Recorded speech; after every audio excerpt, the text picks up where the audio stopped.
Hello and welcome to this tutorial, and in this tutorial we are going to learn something about the activity life cycle.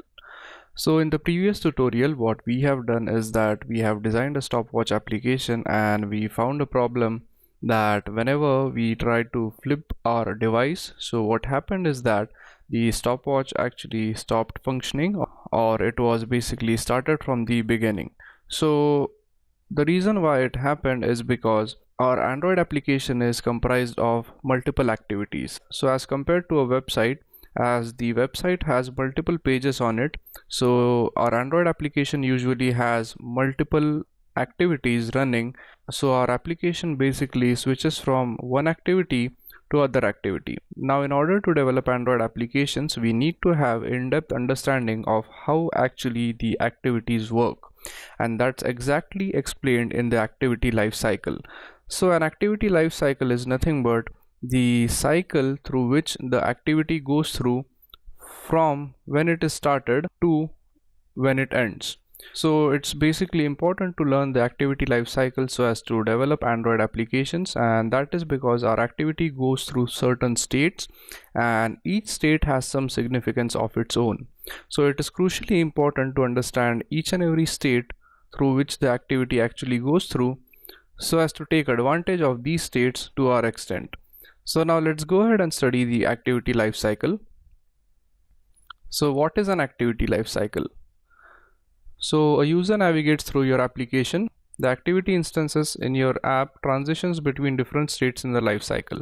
When the user uses your application, he transits between multiple states or multiple activities, and these activities are usually present in the different states. When your activity starts for the first time, it comes to the foreground of the system and receives user focus. So what happens is that whenever we launch our application for the very first time, so at that time our activity also gets started for the very first time, and it actually comes to the front of the system, and the user is able to actually have a look at that activity. So basically an activity is nothing but the screen which pops up in front of us whenever we try to run our application.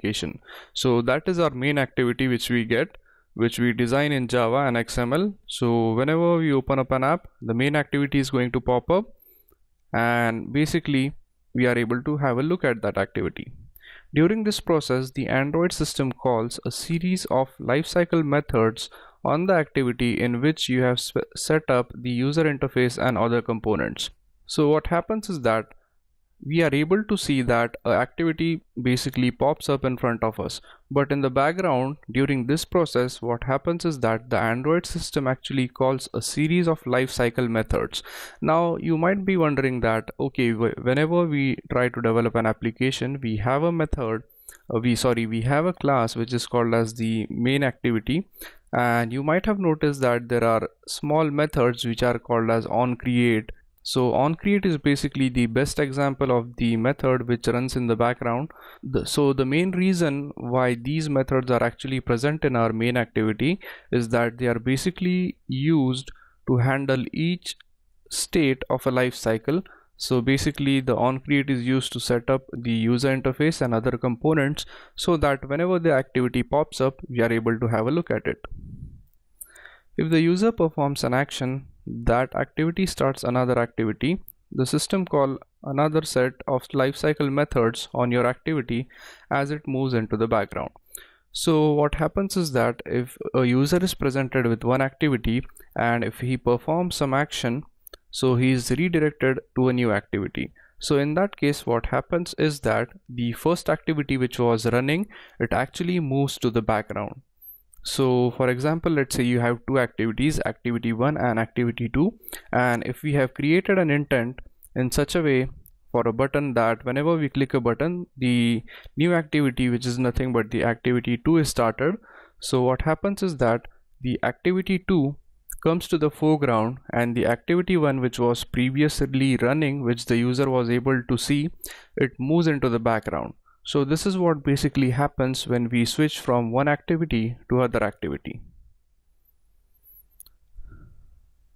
So now once we have learned how the activity actually works, now let's go ahead and actually learn how the life cycle of the activity works. So as you could see, this right here is nothing but the life cycle of an activity and the various states which are actually present inside the life cycle of an activity. So this is an activity life cycle. So there are a few states over here. So what basically happens is that whenever the onCreate method is called, the activity is basically created. So once the activity is created, creation is nothing but loading up all the essential components like the user interface, the buttons, the text boxes, whatever we have entered in our activity. So at that moment, this onCreate method is going to create the user interface for our activity. So once the user interface is created, still the activity is not started and still it is not going to be visible for us. So when the onStart method is executed, what happens is that the activity actually starts. So at this stage, our activity is actually visible. So the user is able to interact with the activity at this particular stage. And after this stage, the next thing which happens is that we have the onResume. So on executing the onResume, we get the resumed state. So in this state, the activity is in the foreground and the user can interact with it, also sometimes referred to as the running state. So at the resumed state, what happens is that the activity is actually visible and it runs in the foreground and the user could still interact with it. So after this, the next stage in which the activity enters is going to be the paused state. So in paused state, the activity is actually partially visible. So in this state, the activity is partially obscured by another activity. The other activity that is in foreground is semi-transparent or does not cover the entire screen. The paused activity does not receive the user input and cannot execute any code. So if you don't understand what a pause activity is, let's consider you are running some application on your phone and suddenly you get a notification from some other application. So if you don't understand what a paused state is, so let's say you are running one application, like any application, and while running that application you get some notification from the other application. So for example, you are running a basic application, and if you have set an alarm, then what happens is that while using your first application, the alarm suddenly goes off. So in that case, what happens is that now on your screen you have two things. The first thing which is going to be there is going to be the initial activity of the first application and a new activity of the alarm application. So in that case, what happens is that the first activity with which we are dealing with, it actually goes into the pause state. So in this state, as it is mentioned, that the activity is partially obscured by the another activity, and the other activity that is in foreground is semi-transparent or it does not cover the entire screen. So this is exactly what happens when we actually have the alarm application running with other application. So this is basically the pause state. So now after the pause state, the next state which we enter is going to be the stop state. So the stop state is basically when our application is actually hidden or our activity is actually hidden. So for example, whenever we try to press the back button, as you could notice that the activity is not actually completely destroyed. So in that case, our activity actually present in the stop state, and what happens is that from the stop state, the activity could actually go in two different directions. One direction is the restart. So what happens is that whenever we switch back or return back to the application, the activity actually gets started again. So on restart and on start, and finally the activity again returns back to the started state. And the other direction in which this state could go is nothing but it could be actually destroyed. So whenever it is destroyed, that basically means the end of our application. So this was a basic overview of how the activity actually works, and this was basic explanation of the activity life cycle. So an activity life cycle is nothing but the cycle of multiple states in which the activity goes through while it runs on our Android device. If you know Java, you might also have studied the applet life cycle. So how the applet is initialized, how it is created, and how it is destroyed. So an activity is similar, something similar to an applet. So it also has a life cycle, but a little bit different.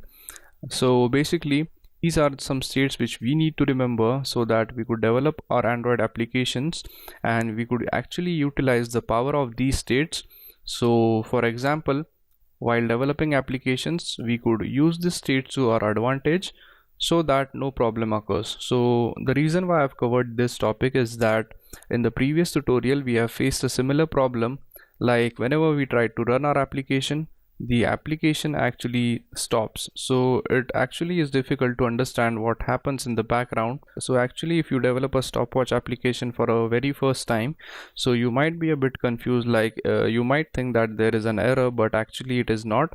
The basic problem with that was we didn't understand how the activity works, and once we understand how the activity works, what is the activity life cycle, then it would be much easier to control our activity in a much more better way. So that's it for this tutorial, and I hope you guys understood what is an activity life cycle, what are the states present in the activity life cycle, and how the activity transitions from one state to other state in the life cycle. So thank you very much for watching this tutorial, and I'll see you guys in the next tutorial.